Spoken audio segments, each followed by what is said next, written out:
আসসালামু আলাইকুম শিক্ষার্থীরা। আমরা গত ক্লাসে তোমাদের ১৫ নং পৃষ্ঠা ১৫ অনুশীলনী বহু নির্বাচনী প্রশ্ন এবং সৃজনশীল ১ এটি আমরা সমাধান করেছিলাম। আজকে আমরা দেখব সৃজনশীল ২ পৃষ্ঠা ১৬ এটি আজকে আমরা এখানে তোমাদের ৪টি প্রশ্ন দেওয়া আছে। এই ৪টি আমরা আজকে সমাধান করব। চলো দেখে নেই। প্রথমেই ঘটনা ১, ঘটনা ২ উদ্দীপকটি আমরা পড়ে নেই। ঘটনা ১, এখানে দেখো ক দেশে বিভিন্ন ভাষাভাষী লোকের বসবাস ছিল। যেমন একটি দেশ একটি দেশ ধরা হয়েছে আর কি। কিন্তু শাসক গোষ্ঠী একটি ভাষাকে রাষ্ট্রীয় কর্মকাণ্ডের জন্য নির্ধারণ করে। এতে অন্য ভাষাভাষীরা আন্দোলন করে। আন্দোলনের এক পর্যায়ে শাসকগণ সব ভাষাকেই স্বীকৃতি দিতে বাধ্য হয়। ঘটনা ২, দাদা তার নাতি তৌহিদুলকে বললেন তার বাবা আনসারী সাহেব পাকিস্তান জাতীয় পরিষদের সদস্য ছিলেন। তার দল জাতীয় ও প্রাদেশিক পরিষদে বিপুল ভোটে জয়ী হওয়া সত্ত্বেও শাসক গোষ্ঠী ক্ষমতা হস্তান্তরে কালক্ষেপণ করেন। এখন আমরা দেখে নিই প্রশ্নগুলো। ক কতজনের বিরুদ্ধে ঐতিহাসিক আগরতলা মামলা রাষ্ট্র বনাম শেখ মুজিবুর রহমান এবং অন্যান্য দায়ের করা হয়? চলো আমরা এই কয়ের আনসারটি দেখে নেই। কয়ের উত্তরটি হচ্ছে বঙ্গবন্ধু শেখ মুজিবুর রহমানকে প্রধান আসামি করে মোট ৩৫ জনের বিরুদ্ধে ঐতিহাসিক আগরতলা মামলা দায়ের করা হয়। আমরা কয়ের উত্তরটি দেখে নিলাম। তারপর দেখি খ, ৬ দফাকে বাংলার মানুষের মুক্তির দলিল বলা হয় কেন? চলো আমরা এই ক্ষয়ের উত্তরটি দেখে নেই। ক্ষয়ের উত্তরটি হবে ৬ দফা পূর্ব বাংলার জনগণের অর্থনৈতিক, রাজনৈতিক, সামরিক সহ সকল অধিকারের কথা তুলে ধরে।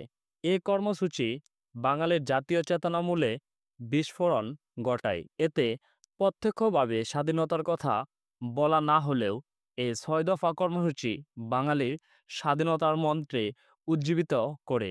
এ ৬ দফার পথ ধরে আমরা স্বাধীনতা অর্জন করি। তাই ৬ দফাকে বাংলার মানুষের মুক্তির দলিল বলা হয়। আমরা ক্ষয়ের উত্তরটি দেখে নিলাম। তারপর আমরা প্রশ্নটি দেখে নেই। ঘ, ঘটনা ১ তদানীন্তন পূর্ব পাকিস্তানের কোন ঘটনার ইঙ্গিত বহন করে ব্যাখ্যা করা? চলো আমরা গয়ের উত্তরটি দেখে নেই। ঘটনা ১-এর গয়ের উত্তরটি হচ্ছে উদ্দীপকে ঘটনা ১ তদানীন্তন পূর্ব পাকিস্তানের ১৯৫২ সালের ভাষা আন্দোলনকে ইঙ্গিত করে। ১৯৪৭ সালে দেশ বিভাগের পর সংখ্যাগরিষ্ঠের ভাষা উপেক্ষা করে পাকিস্তানি শাসক গোষ্ঠী উর্দুকে পাকিস্তানের রাষ্ট্রভাষা করতে চাইলে সংখ্যাগরিষ্ঠ ভাষাভাষী লোকেরা তথা বাঙালিরা প্রতিবাদে ফেটে পড়ে। ১৯৪৮ সালে সূত্রপাত ঘটে ভাষা আন্দোলনের, যার সফল সমাপ্তি ঘটে ১৯৫২ সালের ২১শে ফেব্রুয়ারি ছাত্র জনতার রক্তদানের মধ্য দিয়ে। এদিন মাতৃভাষা বাংলাকে প্রতিষ্ঠার জন্য স্কুল, কলেজ, বিশ্ববিদ্যালয়ের ছাত্রছাত্রী সর্বস্তরের জনগণ ১৪৪ ধারা ভঙ্গ করে শান্তিপূর্ণ মিছিল বের করে। পুলিশ মিছিলের উপর নির্বিচারে গুলি চালায়।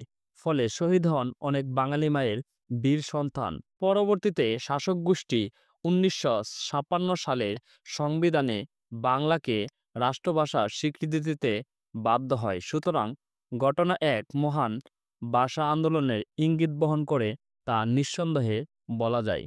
আমরা গয়ের উত্তরটি দেখে নিলাম ঘটনা ১-এর। তারপর দেখব ঘ, ঘটনা ২ ১৯৭০ সালের নির্বাচনে বিজয়ী দলকে ক্ষমতা হস্তান্তর না করার প্রতিচ্ছবি মূল্যায়ন করো। চলো আমরা এই ঘয়ের উত্তরটি দেখে নেই। ঘটনা ২,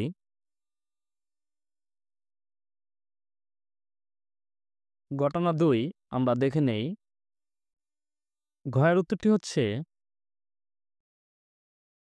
ঘটনা ২ এ উল্লেখিত ঘটনাটি ১৯৭০ সালের নির্বাচনে বিজয়ী দলকে ক্ষমতা হস্তান্তর না করার প্রতিচ্ছবি। ১৯৭০ সালের ৭ই ডিসেম্বর পাকিস্তানের জাতীয় পরিষদ ও 17ই ডিসেম্বর প্রাদেশিক পরিষদের নির্বাচন অনুষ্ঠিত হয়। এতে আওয়ামী লীগ জাতীয় পরিষদে ৩১৩ আসনের মধ্যে ১৬৭টি আসনে জয়লাভ করে। নির্বাচনে বিজয়ী হওয়া সত্ত্বেও পাকিস্তানি শাসক গোষ্ঠী ক্ষমতা হস্তান্তরে নানা ষড়যন্ত্র ও কালক্ষেপণ করতে থাকে।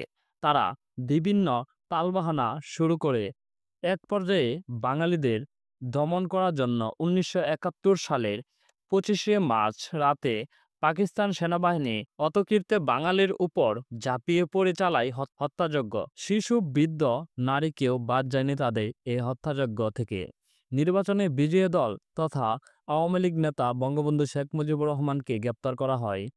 সুতরাং নিঃসন্দেহে বলা যায় ঘটনা ২-এ ১৯৭০ সালে নির্বাচনে বিজয়ী দলকে ক্ষমতা হস্তান্তর না করার প্রতিচ্ছবি ফুটে উঠেছে। ধন্যবাদ শিক্ষার্থীরা, আমরা দেখে নিলাম তোমাদের ঘয়ের উত্তরটি। আমরা এই ৪টি প্রশ্ন আমরা আজকে সমাধান করে নিলাম। আগামী ক্লাসে আমরা দেখব দ্বিতীয় অধ্যায় বাংলাদেশ সংস্কৃতি ও সাংস্কৃতিক বৈচিত্র্য। এটি আমরা আগামী ক্লাসে সমাধান করব।